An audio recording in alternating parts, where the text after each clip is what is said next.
mangwanani akanaka mhuri yeZimbabwe. Tinokuchingamidzai zvekare kune chimwe chirongwa pano paZim Facebook Secrets and Confessions.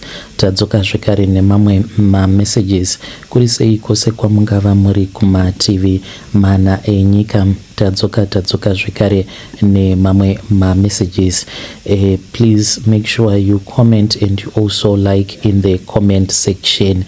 Kuti komenta kwamunenge muchiita ndo kunotiratidza kuti zvatinenge tichiita ndizvo here kana kuti kwete.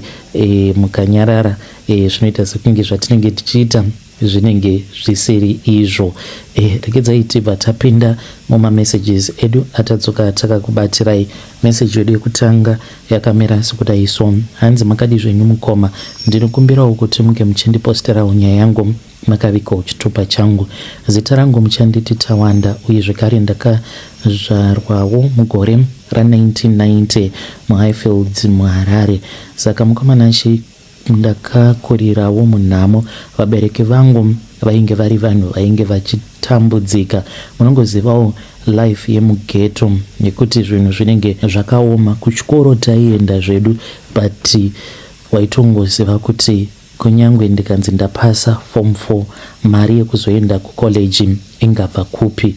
Boys like me, we were just trying to survive. Ndainge ndiine mafriends angu awo ainge achiitawo zvekungokiya. Saka takakurirawo kudhuze nekwaGaza, pamashops epaGazaland.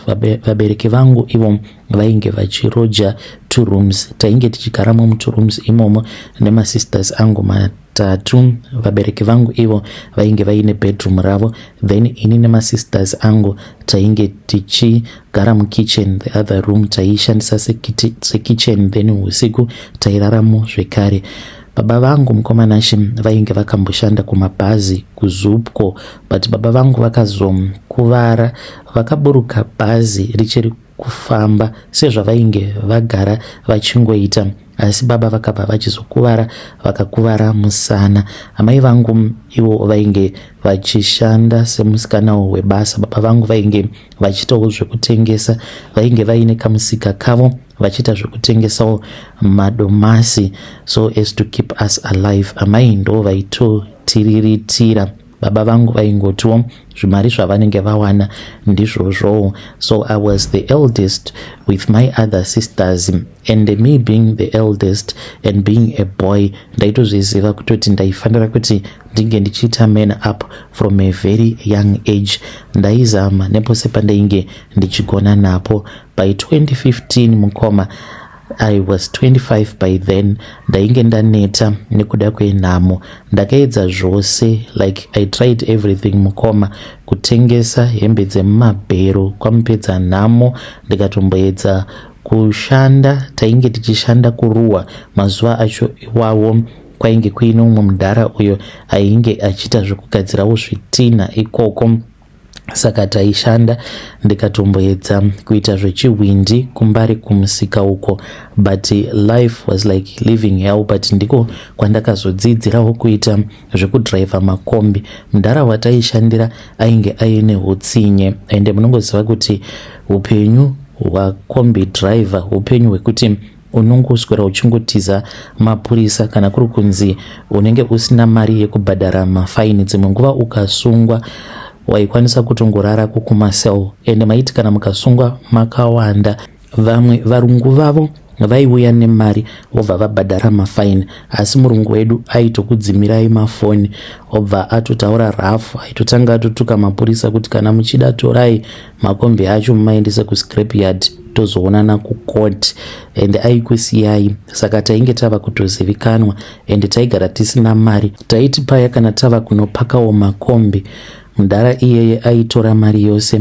Aisambova nebasa nazvo kuti hamusisina fuel yekuti mangwana munge muchikwanisa kutanga kushanda.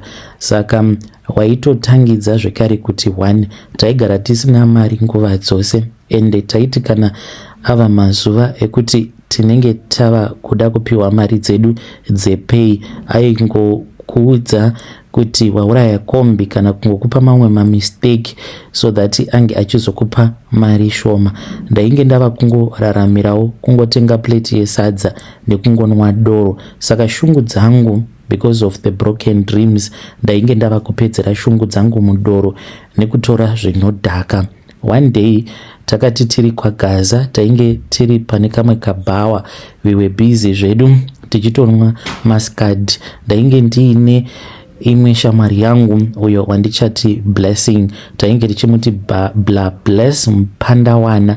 Saka iye ainge akabuda mughetto a few years earlier on and ainge ava kuita zvekudriver matrucks.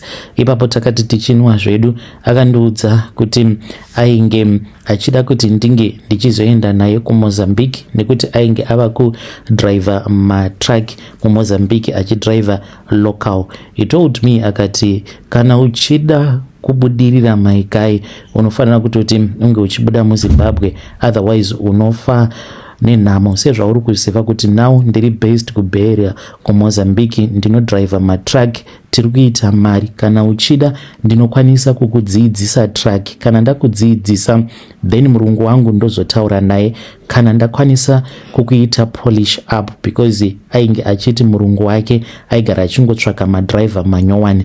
Saka akanditi sezvo wagara uine class 2 zvekare uine defensive, unofanira kuti unge uchishandira mari yepassport. At first I thought kuti he was joking, because vanhu vazhinji vandainge ndakamboedza kuti vange vachindibatsira ndinge ndichikwanisa kuzodzidzirawo kudriver matruck, vazhinji vacho mukoma vainge vakandishayinira. But ndakati ndakamutarisa Blessing, ndakaona kuti ainge achiratidza kuti mari ainge achiidya, kana bhutsu yaainge akapfeka, kana watch yaainge akapfeka, ndakaona kuti life yake yairatidza kuti yainge ichifamba zvakanaka. Kana mumwoyo mangu ndakanzwa pain, ndikati uyu ndo upenyu hwandainge ndichida kurarama. Saka Blessing akabva achizondiudza kuti ainge ari paoff for only 2 weeks. Akabva ati kana uchida after 2 weeks tinoenda tose, handi tose mani kuMozambique. By the time that you return, I'm telling you, unototenga kana motikari. Usiku ihwohwo handina kurara. Apa ndainge ndiine mukadzi wandainge ndichigara naye, aindishusha achindishungurudza zvisingaite. Ndakangoti ndichingosvika pamba akandiudza kuti mumba hamuna hupfu, mumba hamuna madomasi, mumba hamuna sauti. Ndakangoramba ndakanyarara nekuti for the first time in my life ndainge ndava kutanga kufunga kuti there is a way out of this pain and suffering. Ndakafonera mudhara ndikabva ndachizovaudza kuti ndainge ndafunga kuti ndinge ndichienda kuMozambique. Vakabva vachizondipa mari yavainge vainayo ivo namuchembere wangu. Saka ndakaenda ndikabva ndachizono apply passport, and makore acho iwawo mapassport ainge asingabudi zvekumhanya. Saka takabva tachizoenda kuMozambique. But baba vangu pandakavaudza kuti ndainge ndava kuda kuenda kuMozambique, vakati mwanangu, kuMozambique kwauri kuda kuenda uko kana ukazonosangana nenjodzi ichakuwana ikoko, ndianiko anozondiudza kuti wasangana nematambudziko uye zvekare hauna passport? But mukoma ndakabva ndachizovati baba, inini ndatambura, enough is enough. Blessing is my brother. Hapana paangamboenda neni kunyika kwaanoziva kuti kunourayiwa vanhu. Saka vabereki vangu vakachizobvuma. Amai vangu vakatoeredza misodzi zuva iro ratakabuda tichiti tava kuda kuenda kuMozambique, nekuda kwekuti passport ndainge ndatadza kuti ndinge ndichiiwana in time. Then takabva tachizoenda. Blessing akazondipika up kukuwadzana, ndiko kwaainge akapaka track rake. Ainge aine DAF iro raainge achishandisa. Ainge aine hupfu uwo hwaainge ainahwo hwaainge achifanira kuti tinge tichizoenda tichizonousiya kuMozambique. Ndakapinda mutrack rake, akabva achizondiudza kuti ainge ava kuda kuti ndinge ndichizodzidzira. Achifamba ainge achitondidzidzisa. We drove Harare past Ruwa Mutare, and then ndokubva tachizonanga kuborder. Saka tava kuda kunosvika kuborder, mukomanashi akabva achizondiudza kuti sezvo ndainge ndisina pasipoti ainge achazoita plan yekuti ndinge ndichizoyambuka. Pabhodha chainge chiri chipitipiti ndiko kainge kari kekutangawo kusvika kudhuze nekubhodha. Iwo matraki ainge akawanda kwazvo ende takazoti tayambuka tava muMozambique. Iye ndiye ainge achitaura sezvo ndiye ainge achigona chiPortuguese. Taiti kana tikamiswa nemapurisa aiti kana kuri kunzi tikabvunzwa mapasipoti aingoburitsa mari. Saka takabva tachizosvika uko kwatainge tichifanira kuti tinge tichizonodhilivha upfu hwacho. Takagarapo takamirira kuti vange vachizoburutsa upfu hwacho. Mozambique yainge iri bho ende iye aigara aine mari yaaipiwa nemurungu wake. Pose patinenge tiri parod ainge ava kutongogara ari papassenger seat. Ndini ndainge ndava kugara ndakarigarira rori ende kana huri sehwahwa taigara takangodhakwa nguva dzose. Tainge tine zvimakebhini izvo zvataiziva kuti kana tikanopaka traki redu pazvimakebhini zvepakati tinonwa zvedu doro redu tichidya tichiguta. Ndainge ndava kutopota ndichitopiwawo mari naBlessing, asi nerimwe zuva mukomanashe ndainge ndakadhakwa, iye ainge akadhakwa, ainge akatorara musi wacho iwoyo. It was somewhere around 10 p.m. tainge tichidriver mainge makaita mumaprazi, saka ndainge ndiine one headlight rainge risiri kunyatsokuona zvakanaka. Saka ndakabva ndachizotanga kurova zvangu music ndichidandaura Alec Macheso. Sezvo hwahwa hwainge huri mumusoro ndakatanga kumhanyisa track riya because ndainge ndava kuitira kuti tinge tichizokasika tasvika kwatainge tichifanira kuti tinge tichisvika, nekuti ainge akanditi kwainge kuine kwataikwanisa kuzozororera after about 40 something kilometers. Saka ndakati 40 kilometers hapana kana mufambo wakambokura kana ndikamhanyisa track. Mukomanashi out of nowhere ndopa ndakabva ndachizoona umwe murume uyo akadzedzereka achiyambuka road. Mainge mutori mugravel asi mainge muchifamba matrack akawanda kwazvo. Ndopa ndakangoti nhai Jesu wangu, nekuti murume uyu ndainge ndatomurova nechekare. Track rainge riri overloaded. KuMozambique vanoita overload, saka ndakatadza kuti ndinge ndichimisa track nenguva ndokubva ndamurova murume iyeye. Ndakati ndamurova mukomanashi Blessing wo akabva amuka, doro rakabva rapera. Akandibvunza kuti ndainge ndarova mhuka here, ndikati kwete ndarova munhu. Akanditi warova munhu?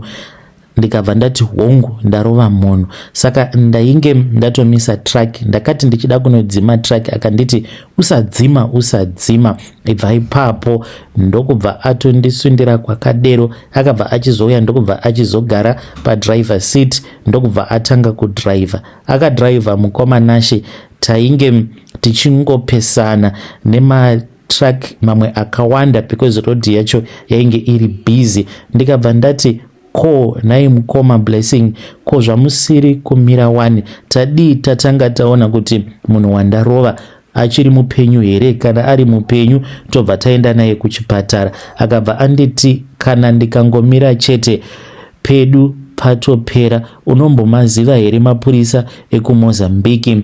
Vanoti kana vakusunga vatokusunga, unokwanisa kuita 10 years usati waenda kukoti.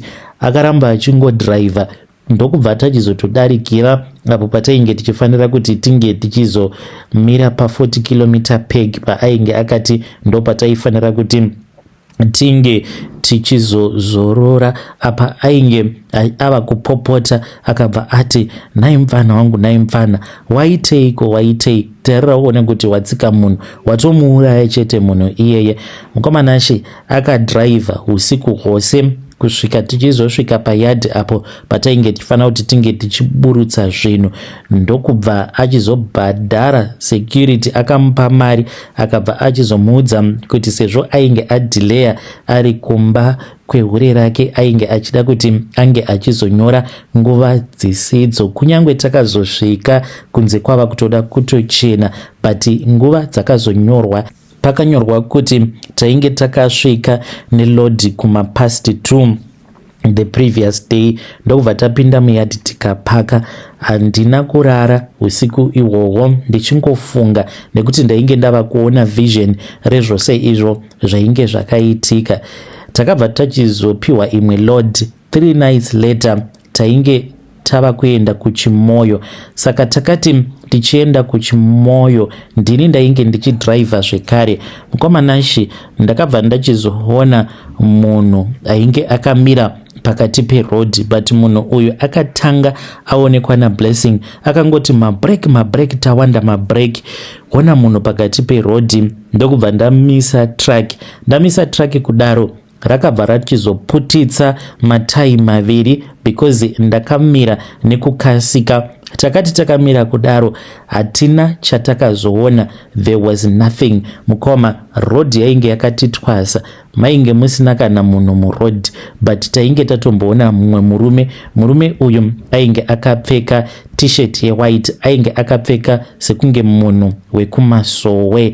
Takazoenda zvedu kuChimoyo, tikasvika kuChimoyo, asi pakuzodzoka takatanga kusangana nemaproblems akasiyana-siyana. Mukomanashi ndakazoti ndawanawo basa kudaro ndainge ndava kufamba ndiri ndega.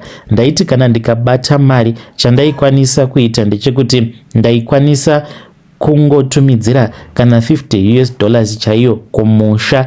Mari yandinenge ndiinayo ndaishaya kuziva kuti mari iyoyo ndinenge ndaishandisa chii. Saka nerimwe zuva ndakati ndiri muBeira ndainge tiine umwe mukadzi uyo wandainge ndichidanana naye. Mukadzi uyu aigara kuzvimakebhini uko kwataiwanzo kupaka matraki edu, saka ndaiti kana ndiriko kuma-areas uko kwaainge achigara ndaienda kuchikebhini kwake. Saka akabva achizobuda aita zvekutengesa muviri wake. Saka dzimwe nguva ndaitiwo kana ndisina mari, of course aisiya andibikira, but obva abuda obva aenda kubhawa. Saka ndakabva ndachizosara ndakarara. Ndingangoti maybe it was somewhere kuma 11 p.m. ndo pandakabva ndachizonzwa kuti murumu mandainge ndiri mainge muine munhu ainge arimo. Chakandinetsa ndechekuti ndakabva ndachizotanga kunzwa kutinhira. Ndainge ndava kuita sekunge munhu ainge ari mutrack, and track racho rainge richitofamba.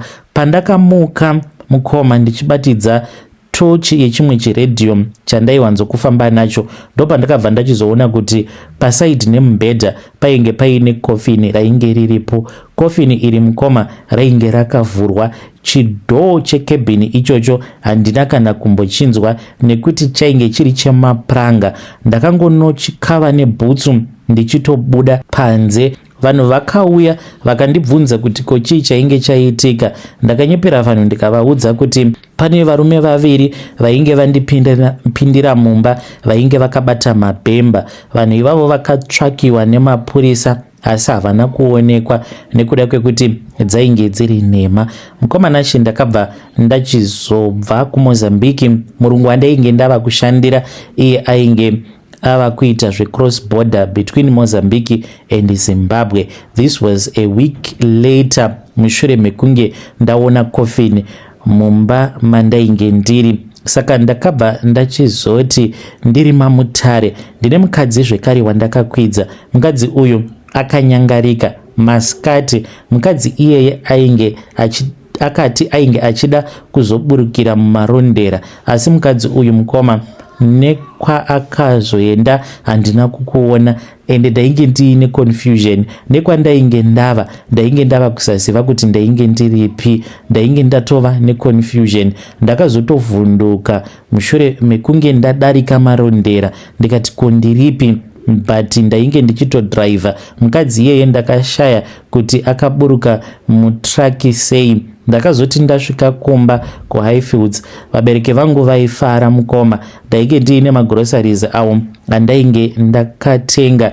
Usiku ihwohwo mukomanashi handina kurara, ndakanorara kumba kwasekuru vangu. Saka ndakarara, it was somewhere kuma past 2 a.m. ndo pandakatanga kunzwa kuti panze painge paine munhu ainge achifamba. Munhu uyu akarara usiku hwose achifamba achitenderera room iyo yatainge tivete inini nasekuru because vainge vachiroja kuBoy Sky. Saka ainge achingotenderera munhu iyeye usiku hwose. Aiti kana akafamba akaita sekunge ari kuenda kugedhi, then aibva achizouya obva amira padoo, obva atanga kutura befu, then aibva achizotanga zvekare kufamba odzokorora. Ndakaita usiku hwose ndakangogara ndichitya, uye zvekare ndaitonzwa kuti aipota achitobata handle redoo achiita sekunge ari kuda kuvhura, obva aregedza, obva atanga zvekare kufamba. 2 nights later zvakaitika zvekare. Musi iwoyo mukomanashe pandakamuka ndakabva ndachizoona kamwe kahanzvadzi kangu apa hwainge huri husiku, handichazivi kuti dzainge dziri nguvai, but mukomanashe inguva dzekuti ndainge ndisingatarisiri kuti ndingamuona. Ndakamuona akamira padoo zvekare mushure mekunge ndanzwa munhu ainge achifamba. Pandakamuka mukoma ndopandakanzwa mhepo ichipinda mumba. Ndakatarisa ndikabva ndaona kuti sekuru vangu vainge vakatorara pasaidi neni, apa vainge vachitoridza ngonono. Ndakati ndazotarisa kudoo ndopandakabva ndachizoona Rufaro uyu pandakamuona akangonditi, nhai bhudhi, ko zvamandipinza bhizi, ndiri kufambiswa nechipoko chemurume wamakauraya. Ndokubva atanga kuchema, akabva anyangarika, but padoo pakabaka moto. Mushure mekunge anyangarika ndakabva ndachizoenda kuGlenora. Mangwana acho makuseni ndakabvunza mai kuti ndeupi muprofita aikwanisa kundibatsira. Ndakangovaudza kuti ndainge ndiine zvinhu zvainge zvichindinetsa mumwoyo mangu. Vakabva vachizondiudza kuti kwainge kuine umwe muprofita uyo ainge achigara kuGlenora.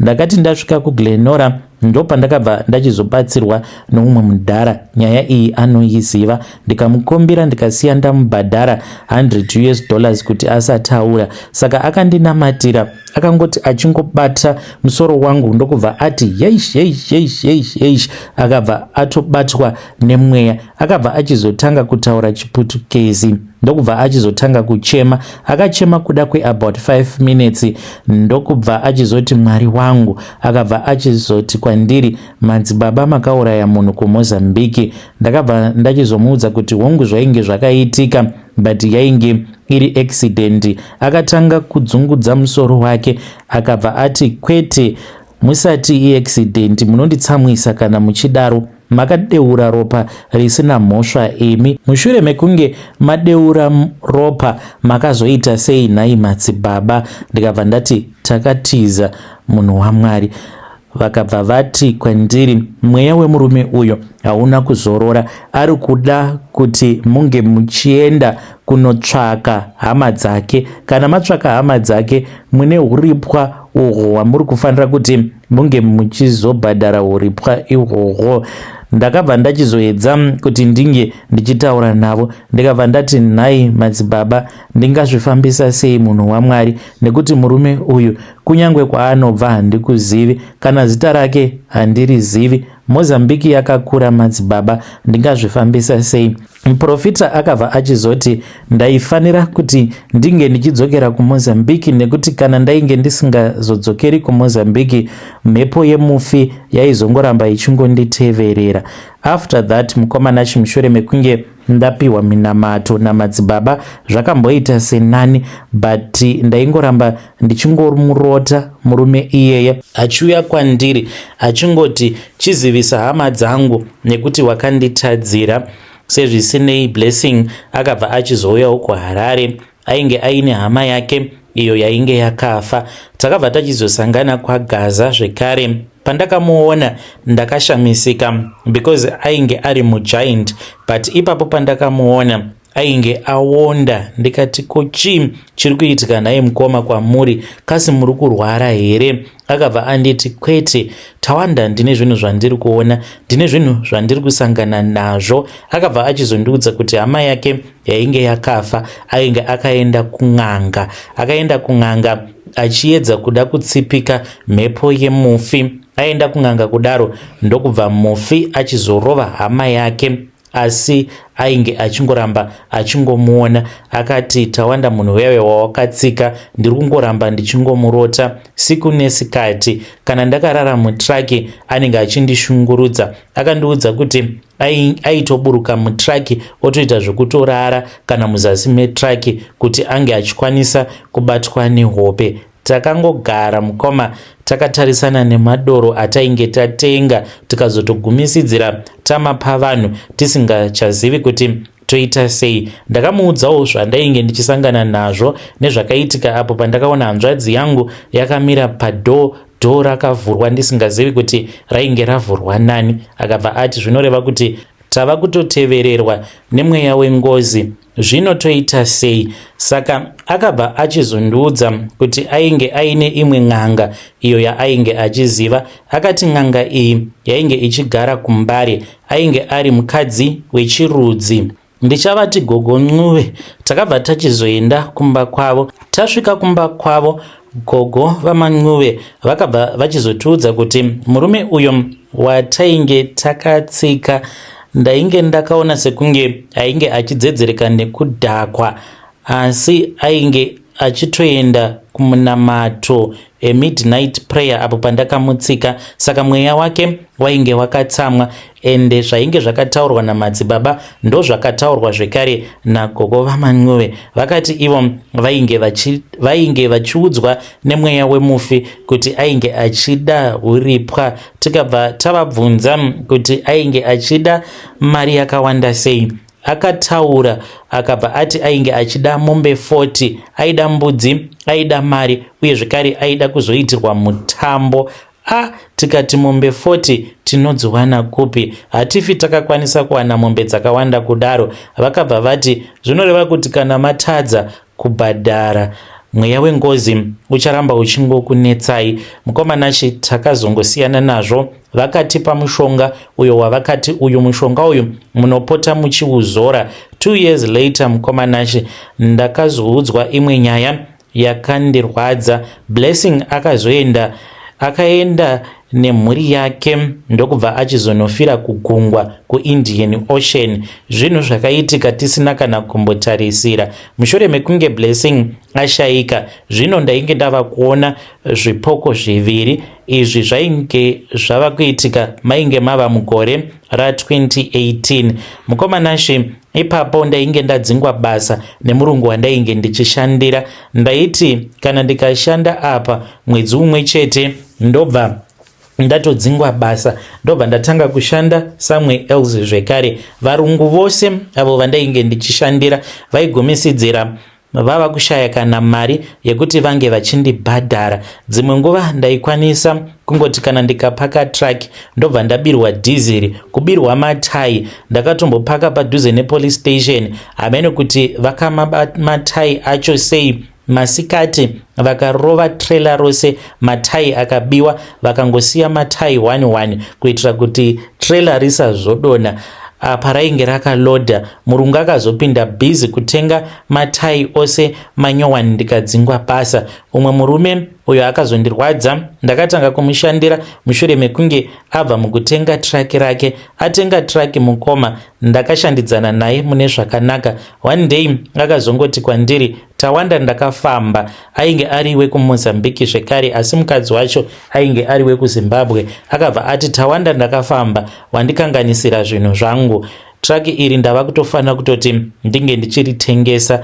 Iwewe une mhepo iri kukuteverera isingadi chakanaka. Ndakamushandira murume iyeye mukomanachi akaita mamwe malosi asingaiti. Ndakabva ndachizodzoka ndadzoka kuZimbabwe. Ndakadzokera zvekare kuMbare ndikanopiwa umwe mushonga.